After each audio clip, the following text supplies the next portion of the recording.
Seorang wanita dia boleh pakai uruhnya 500 gram emas. Dia boleh pakai. Ada setengah negeri kurang 200 ada, 100 ada. Puan-puan boleh pakai 500 gram.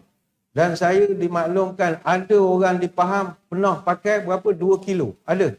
Pada badan dia 2 kilo emas.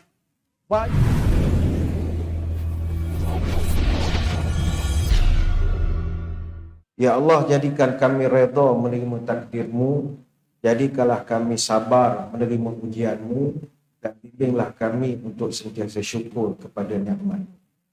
Terima kasih yang berusaha kepada Ustaz Muhammad Azmi bin Usman selaku pengacara majlis. Yang saya hormati Datuk Haji Halidan bin Mat Daud, Pengurus Persakanan Pusat Kutipan Zakat dan Wakaf Pahang. Yang saya hormati juga Datuk Seri Nur Rashidah binti Muhammad Rashid, Regional Deposit Manager Bank Muamalat Malaysia Berhad. Yang diraihkan juga Cik Faizal Rahim, Pengurus Koop Bank pertama Kuantan. Yang diraihkan juga Saudara Muhammad Adnan Dolah, Pengurus Rohul Exchange Bank Rakyat Malaysia Berhad Kuantan. Yang diraihkan juga Saudara Muhammad Yusof bin Ibrahim, Branch Manager DRB Highcom Pekan Branch. Seterusnya yang dihormati diraihkan para pengusaha kedai-kedai emas, ejen-ejen produk emas, wakil rohnu, seterusnya para jemputan, wakil-wakil media, tuan-tuan guru, para alim ulama, para habaib, muslimin, muslimat, hadirin hadirat, tuan-tuan, puan-puan, moga-moga berbahagia sekalian. Alhamdulillah kita bertemu dalam majlis apresiasi pengusaha kedai emas dan kolaborasi dakwah zakat negeri Pahang. Kita berjumpa pada pagi ini berkumpul di mana-mana kafe, yang mana bagi yang luar daripada Kuantan, ini merupakan kawasan yang sangat bersejarah. Yang mana tapak yang kita sedang berada sekarang ini adalah tapak kediaman seorang yang begitu terkenal di Kuantan ini, iaitu Datuk Kurnia Setia Bakti Wong Ajang. Yang mana Datuk Wong Ajang ini begitu kayanya dia dulu, sehingga kan sekitar tahun 1920-an ini adalah tapak kediaman dia. Dia memiliki aset yang begitu banyak pada zaman itu. Dia memiliki bangunan 3 tingkat pada tahun 1925 di Kuantan yang menghadap dengan Sungai Kuantan sekarang ini. Dan rumahnya ketika itu antara rumah yang paling moden di Bandar Kuantan, memiliki sistem kumbahan dan juga air terawat yang moden pada zaman itu. Dan ini Jalan Teluk Sisik ni memang rumah dia, selain daripada dia memiliki ladang getah yang begitu luas yang merupakan tapak kepada Sekolah Kebangsaan Sultan Abdullah sekarang. Datuk Kurnia Baptis Wong Ajang ini, satu benda yang kita boleh belajar daripada dia adalah kecintaan dia kepada negeri Pahang dan rumah. Saya tak jumpa lagi satu orang yang menamakan anak-anaknya dengan nama tempat di negeri Pahang. Dia seorang saja. Anak dia yang sulung nama Wong Kuantan. Kemudian ada nama Wong Bulat. Wong Bulat tu Sungai Belat. Dia ambil sepenuh nama. Wong Gambang. Wong Lembing. Wong Pekan. Wong Lipis. Wong Bentung. Wong Jelai. Wong Rau. Dia ramai anak. Anak dia ramai. Anak-anak perempuan dia pun memang dinamakan dengan nama Pahang juga, kecuali seorang saja nama Ruth. Yang lain tu nama Wong Pahang, Wong Beseraf, Wong Pontian. Sejarah dia begitu menarik sekali. Jadi ini adalah tapak kawasan kediaman dia. Banglo dia masih kekal di hadapan. Dulu tahun 90-an, disko. Lepas tu toko kedai perabot, Lila Wadi pun duduk di depan. Sebab itu sebarang usaha untuk merobohkan bangunan ni adalah usaha yang tak cerdik. Orang yang tidak menghargai sejarah. Lain tahulah kita cerita sejarah ini. Hadirin hadirat sekalian.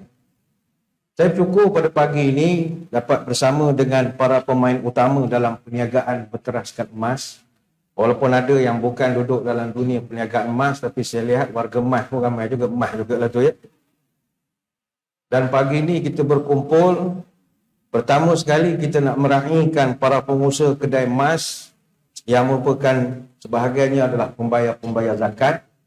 Yang kedua, kita berhasrat untuk menjadikan kedai emas dan juga ar-rahnu sebagai medium sebaran berkenaan kewajipan untuk berzakat.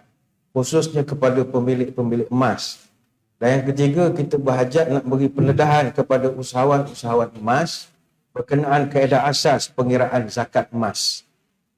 Pertama, emas ini dia ada kaitan dengan zakat.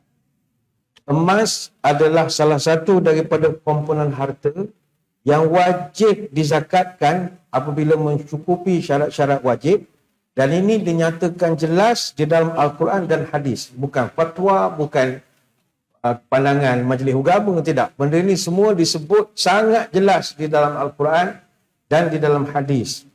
Sebagai contoh, dalam Al-Quran, Allah memberi amaran kepada pemilik emas yang tidak mahu berzakat.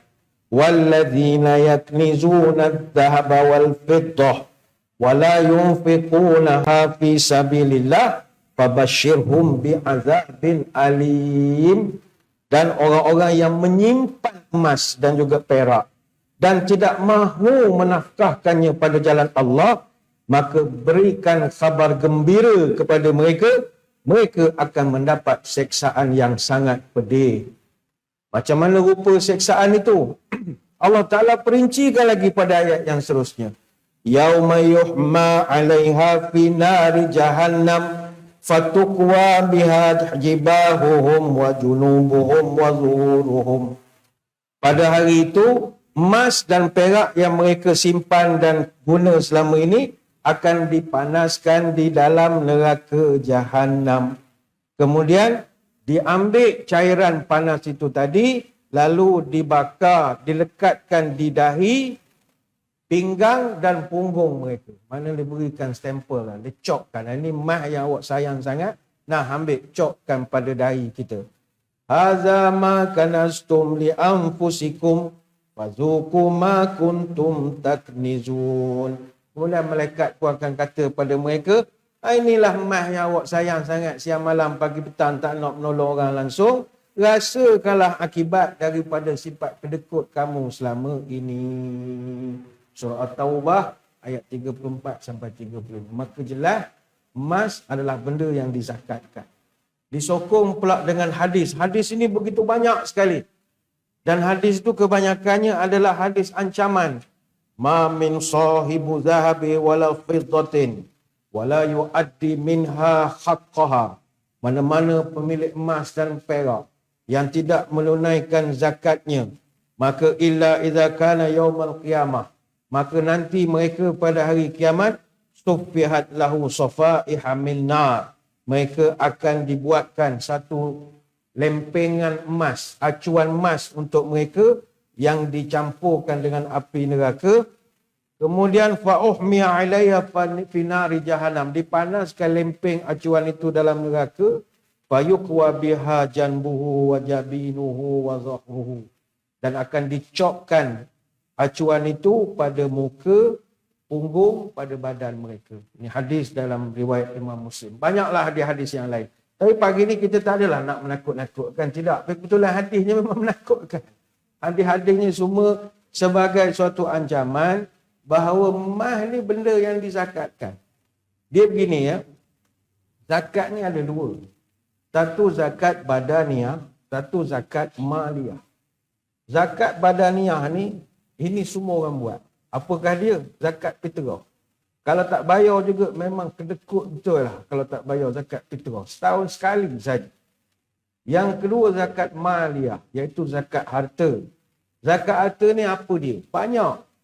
Menduduki tempat pertama emas dan perak. Yang kedua wang simpanan. Yang ketiga perniagaan. Yang keempat saham-saham kita. Yang kelima pendapatan kita. Yang keenam pertanian. Yang ketujuh ternakan. Yang kelapan ma'adin dan rikas. Ini kalau nak urai satu persatu panjang ceritanya nanti. Salah satu yang digarisbawahkan adalah zakat emas. Dia zakat emas ni nanti tuan-tuan akan diberi penerangan lah. Saya ni tidaklah ada local standard untuk menerangkan secara teknikal. Dia emas ni ada zakat. Sama ada emas yang disimpan ataupun emas yang dipakai. Ada orang dia kata, saya pakai, apa saya kena zakat pula? Tak. Ada dia punya perincian dia. Kalau emas yang kita simpan, itu makruf. Orang tahu bahawa emas simpan memang kena zakat. iaitu emas yang tidak digunakan ataupun dipakai walaupun sekali dalam tempoh setahun. Yang mana kalaulah nilai emas itu menyamai atau melebihi daripada uruh, berapa? 85 gram kurang lebih, maka wajib zakat sebanyak 2.5%. Cara kiraannya boleh rujuk di kaunter belakang, nanti mereka akan berikan kalkulator. Kiraan mudah 2.5% darab nilai emas yang disimpan. Kalau nisabnya melebihi 21,000 lebih, begitulah, tak pasti sangatlah. Jadi ada cara kiraan lah. Dia kalau tak pandai matematik memang tak kerti nak ngira benda ni. Jadi serahkan pada orang yang pandai. Lebih kurang 22,000 darab 2.5% zakat 500 lebih. Begitulah kurang lebihnya begitu. Itu emas simpan. Kalau emas yang kita pakai, macam puan-puan saya menengok liklak nampak sino-sino tu, itu ada kira-kira dia. Emas yang dipakai ni, apabila dipakai sebagai perhiasan, walaupun sekali dalam tempoh setahun, tidak wajib diberikan zakat. Tetapi jika melebihi uruh, uruh ni adat kebiasaan masyarakat setempat, dan uruh ni tak sama antara satu negeri, nilai kebiasaan adat kita, maka wajiblah zakat 2.5% atas lebihan daripada nilai uruh. Macam kita, uruh kita di Pahang, Pahang ni bagus, antara yang tertinggi nilai uruh dia. Seorang wanita dia boleh pakai uruhnya 500 gram emas. Dia boleh pakai. Ada setengah negeri kurang 200 ada, 100 ada. Puan-puan boleh pakai 500 gram. Dan saya dimaklumkan ada orang di Pahang pernah pakai berapa? 2 kilo. Ada. Pada badan dia 2 kilo emas. Bayangkanlah gagah tak gagah 2 kilo. Dia cabut semua, timbang, terkejut orang tengok. 2 kilo dia pakai. Jadi kalau lebih saja 500 gram, sebab uruh kita 500, jadi kenalah bayar zakat.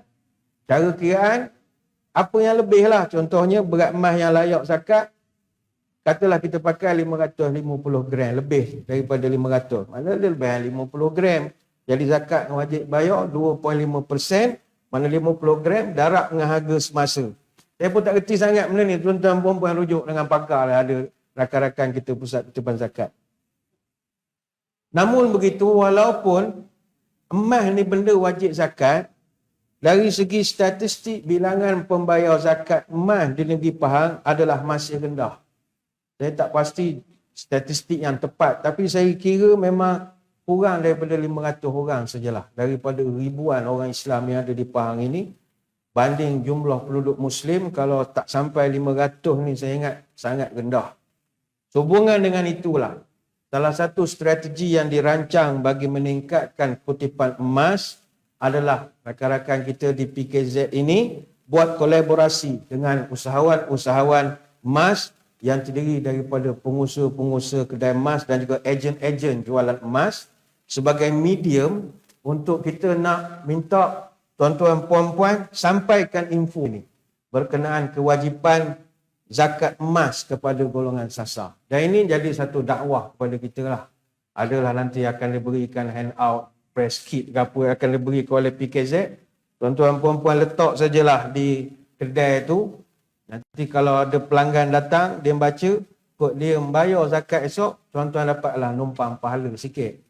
Dapatlah dia panggil, kita macam ngempeng korang, tapi tidaklah kayakan kita.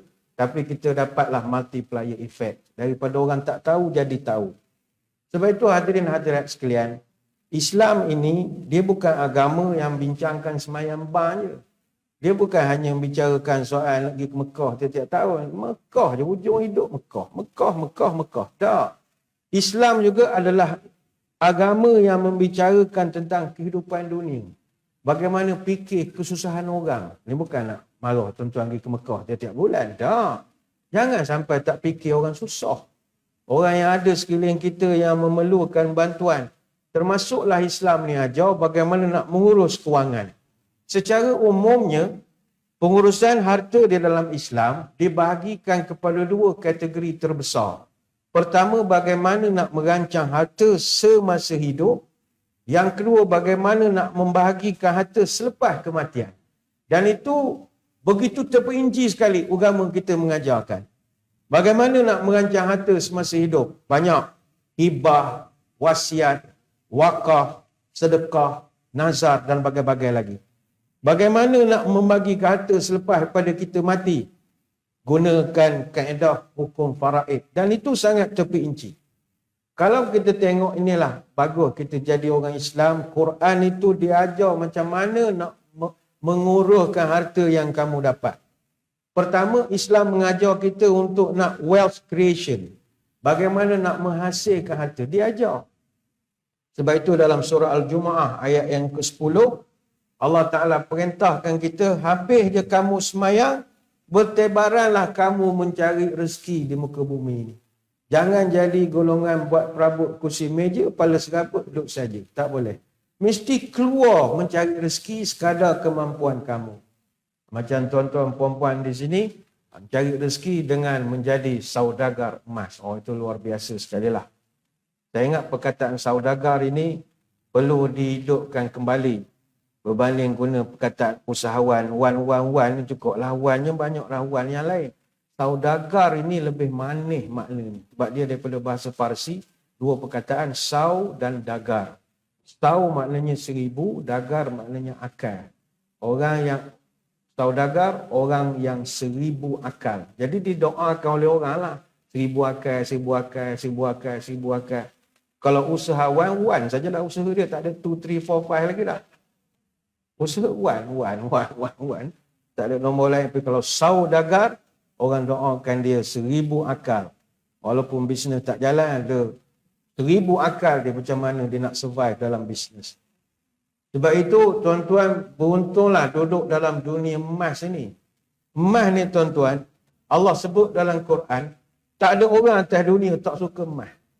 Siapa tak suka emas, dia bukan orang. Mudah faham itu ya. Sebab bila Allah Ta'ala sebut, Zuyyina linnasi hubbus syahawati minan nisa wal banin wal qanatiril muqantarah minadh dhahabi wal fiddah. Allah Ta'ala sebut, aku hiaskan, aku jadikan indah di mata manusia, suka dia kepada beberapa perkara. Pertama, manusia dia suka nisa, dia suka perempuan. Itu normal. Orang laki-laki suka perempuan, itu normal. Bukan satu yang jelek. Yang jelek kalau laki-laki suka laki-laki, itu masalah. Jadi kalau perempuan menghadapi suami yang suka kejap terpandang orang perempuan, kejap. Itu normal. Yang tak normal dipandang budak lelaki lain macam. Oh, itu sakit. Jadi normal, cuma kontrol. Lepas tu nanti saya terangkan kenapa Tuhan gunakan Zuyyina linnas, aku hiaskan, adalah rahsia dia. Yang kedua, manusia suka wal banin, anak-anak. Itu normal. Suka tengok anak-anak. Macam puan-puan, sayang anak, sayang cucu, normal. Sekarang ni orang kalau ada cucu, tak bercara dah ke suami. Banyak cium cucu, boleh cium suami rasanya. Tak bercara. Tapi itu normal. Dia suka pada budak-budak kecil. Kalau ibu-ibu lah saya ingat. Kalau tengok anak orang, ingat anak sendiri. Sayang dia ke anak dia. Pada anak, dia tengok tu anak orang Arab. Anak dia lawa lagi. Pada anak dia pakai spek pun melorot. Spek hidung tak ada. Tapi lawa semacam anak dia. Dia sayang anak. Orang lelaki tak. Orang perempuan kalau tengok anak, ingat anak sendiri. Orang lelaki tengok isteri orang, lupa isteri sendiri. Itu masalah juga. Wal banin, suka budak-budak. Wal qanatiril muqantarah minad dhahabi wal fiddah. Qanatir muqantarah ay al-mal al-kathir. Kata ulama, qanatiril muqantarah ni harta yang banyak. Daripada apa? Zahab wal fiddah. Emas dan juga perak. Kemudian Allah Ta'ala sambung lagi, orang manusia paling suka wal khailil musawwamah. Khail musawwamah ay al-khail al-ra'iyah. Iaitu kuda yang berhias. Maknanya suka kenderaan. Macam sekarang kan toke-toke kaya-kaya suka masuk dalam TikTok, kereta besar, buka pintu ngepok macam burung. Itu normal. Orang suka kenderaan. Orang lelaki kejap tukar sportling, tukar steering, tukar apa. Itu normal. Khail musawwamah. Kenderaan yang berhias. Yang cantik kenderaan itu. Wal al-an'am. Dan suka kepada haiwan-haiwan ternak. Termasuklah juga haiwan peliharaan. Ada orang sayang kucing. Luar biasa. Dia pakaikan baju kucing dia. Dia ada akaun Instagram, ramai pula followernya. Kita pun heran orang follow kucing pula dah. Sayang ke kucing dia. Siap buat drama soap opera kucing. Tak ada kerja agaknya. Dia rakamkan perjalanan hidup kucing dia. Ada kawan saya siap ada klinik. Kat klinik kucing. Kucing dia ada masalah buah pinggang. Dia memang kena selalu pergi treatment. Dia macam jaga mak. Tak apalah, kita tak ada kata salah. Dan itu normal. Sayang haiwan macam kami para asatizah. Kalau dulu orang tanya soalan pasal tahlil, pasal talqin. Sekarang ni pasal mati orang akan tanya, ustaz, kalau kucing saya mati boleh tak buat talqin? Ada. Tanya nak buat talqin ke kucing dia. Sayang sangat. Ada yang tanya kucing nanti boleh tak saya nak hidup dengan dia di surga? Dia tanya, ada soalan-soalan itu. Bila kita kata tak boleh, kucing tak ada di surga. Menangis. Marah ada. Dia suruh juga jawab ada. Ada. Barulah dia gembira. Mana sayang tu, itu normal. Walhars. Suka kepada tanam-tanaman, bunga, pokok yang buat sawit lah. Down ke tu. Sawit, buat sawit, cara sawit. Semua orang dia suka benda gitu. Allah Ta'ala sebut, Zalika mata'ul hayatid dunya. Semua benda-benda itu adalah kesenangan hidup. Orang suka. Wallahu indahu husnul ma'ab. Tetapi kata Allah, di sisi aku ada yang lebih baik lagi daripada itu. Sebab itu kata ulama, ni surah Ali Imran ayat 14. Ulama tafsir dia bincang, kenapa Allah Ta'ala guna zuyina. Zuyina ni mana hiasan. Kenapa digunakan kalimat hias? Sebab hias ini dia tertakluk kepada beberapa syarat. Pertama, benda hias tak boleh lebih. Tuan-tuan puan-puan kalau berhias terlampau lebih, asalnya ada natural beauty, tapi make up tebal sangat, lebih sangat hiasannya, dah sampai muka macam kena penampar, tak lawa dah. Jadi hilang muka macam anak singa dah rupa. Jadi tak lawa. Asalnya dia tu okey je rupa dia. Maknanya, kecintaan kepada 5 perkara tadi, jangan over. Jangan over. Mu sayang anak, jangan sampai tak pergi masjid. Mu sayang isteri, sayang pada wanita, jangan sampai tak cara ke mak. Gitulah, jangan over sangat. Dan jangan tak ada langsung hiasan. Macam kita nak datang majlis apresiasi pagi ni, hiaslah sikit. Baju matching, songkok, stoking apa semua. Takkan nak pakai baju kelawar malam tadi datang majlis. Kita hias sikit lah bagi, bukanlah nak jangok sangat. Nak bagi nampak presentable. Artinya dengan anak-anak, dengan haiwan, dengan binatang, dengan emas. Jangan tak ada sayang langsung. Oh saya tak minat benda ni semua dunia. Tak betul. Kena ada juga. Dan perhiasan mesti pakai di tempat yang sesuai. Jam patut pakai di tangan. Jangan pakai di kaki. Tempat tak sesuai. Songkok patut di kepala. Jangan letak di lutut. Tempat tak sesuai. Maka begitulah dalam kita menyayangi 5 perkara ini. Saya tidaklah nak syarahkan ayat ini. Tetapi itulah yang Allah Ta'ala sebut. Tak ada orang manusia yang normal yang tak suka emas. Tak ada. Dan emas ini pada ketika ini menjadi salah satu aset ataupun pelaburan yang sangat diminati oleh semua golongan. Sebab caranya mudah. Tak kenyah untuk mendapatkannya. Bandingkan kalau kita nak dapatkan aset-aset lain. Nak dapat tanah, rumah dan macam-macam lagi. Tentu saja berbanding dengan itu emas memiliki keunggulan terutamanya daripada segi likuiditi dia. Jadi orang lebih suka untuk nak bermain dengan emas. Dan Allah Ta'ala ciptakan kandungan emas di bumi ini diciptakan oleh Allah cukup untuk kegunaan semua manusia. Cukup. Tak ada yang kita kata tak cukup. Yang ada dia dapat dikorek sekarang ni pun baru 2 kolam Olimpik saja. Banyak lagi yang belum ditemui dalam laut, apa semua. Cukup untuk seluruh manusia di muka bumi ini. Dan sifat emas ini pula, dia tak boleh dicipta.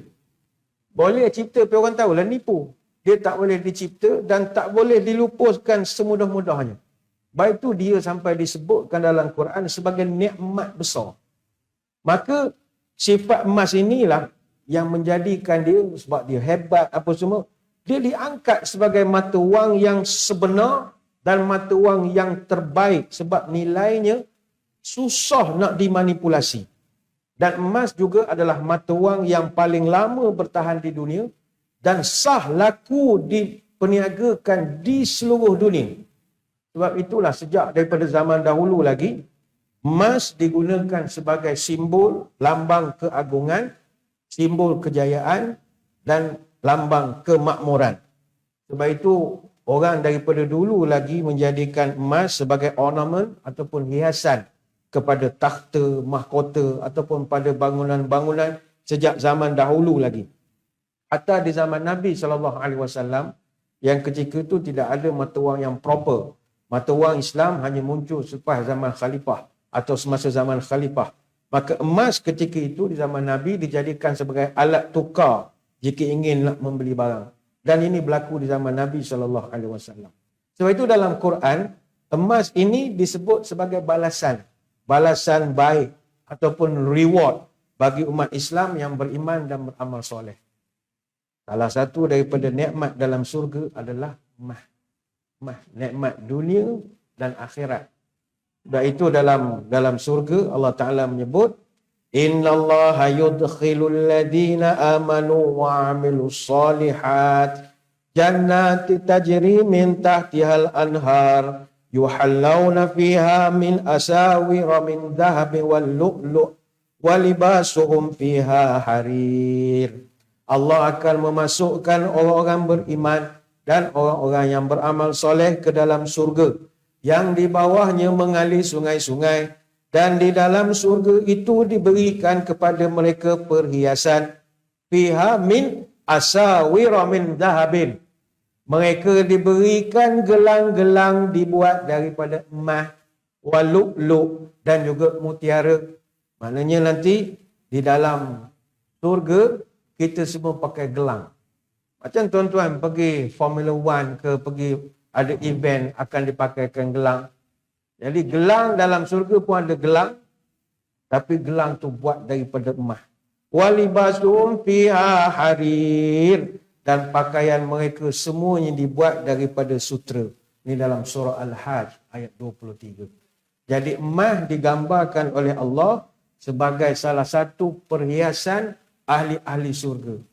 Dan gelang emas di dalam surga ini ada disebutkan juga dalam ayat-ayat yang lain. Misalnya dalam surah Fatir ayat 33 Allah Ta'ala sebut, Jannatu adni yadkhulunaha yuhallawna fiha min asawira min dhahabi wal lu'lu' walibasum fiha harir. Dan bagi mereka surga yang di dalamnya diberi perhiasan gelang-gelang daripada emas dan juga mutiara. Ini surah Fatir ayat 33. Dan dalam surga juga Allah Ta'ala gambarkan piring, pinggan, mangkuk, cawan semuanya buat daripada emas. Yutafu alaihim bisihafim min dhahabin wa akwab wa fiha ma tashtahihil anfus wa taladdul a'yun wa antum fiha khalidun. Di dalam surga itu piring-piringnya dibuat daripada emas. Termasuklah piala-piala. Semuanya dibuat daripada emas. Dan apa yang diingini oleh hati dan disenangi oleh mata. Dan kamu kekal di dalam surga. Surah Az-Zukhruf ayat 71. Begitu juga di dalam ayat-ayat yang lain banyak. Menyebutkan bahawa nikmat surga itu semuanya dibuat daripada emas. Kalau dalam surah Al-Waqi'ah disebutkan ala sururim maudunah, mereka duduk di dalam surga itu di atas tahta kebesaran yang bertahtakan perhiasan. Ulama menafsirkan yang dimaksudkan mansujah biqatbani zahabi wal jawahir. Kita nanti singgah sana pelamin pentah, semuanya dibuat pada emas. Jadi tuan-tuan beruntunglah duduk dalam dunia emas. Dunia surga. Dunia nanti di surga, inilah rupa juga yang kita akan jumpa. Jadi selesai. Yang pertama, agama kita suruh usaha. Dan tuan-tuan telah berusaha dalam satu perkara yang sangat baik, iaitu emas. Yang kedua, Al-Quran mengajarkan kita wealth accumulation. Bagaimana nak mengumpul harta. Ataupun bagaimana nak mengembangkan harta. Harta yang kita perolehi tak boleh kita biar begitu saja tanpa ada usaha nak dikembangkan. Jadi pengembangan harta dilakukan melalui simpanan dan juga pelaburan di institusi kewangan yang bertauliah.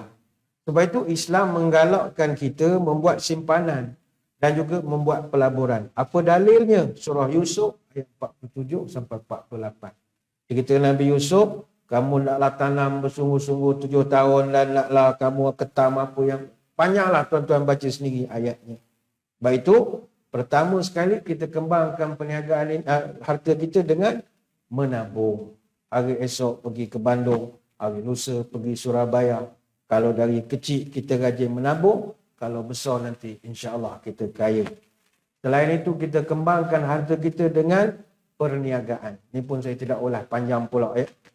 Perniagaan ni benda susah. Tak semua orang Allah jadikan dia sebagai bangsa meniaga ataupun orang yang pandai meniaga. Beruntunglah tuan-tuan yang Allah takdirkan jenis keluarga meniaga.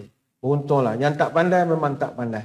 Tapi ini tak bermakna orang Melayu bukan bangsa meniaga.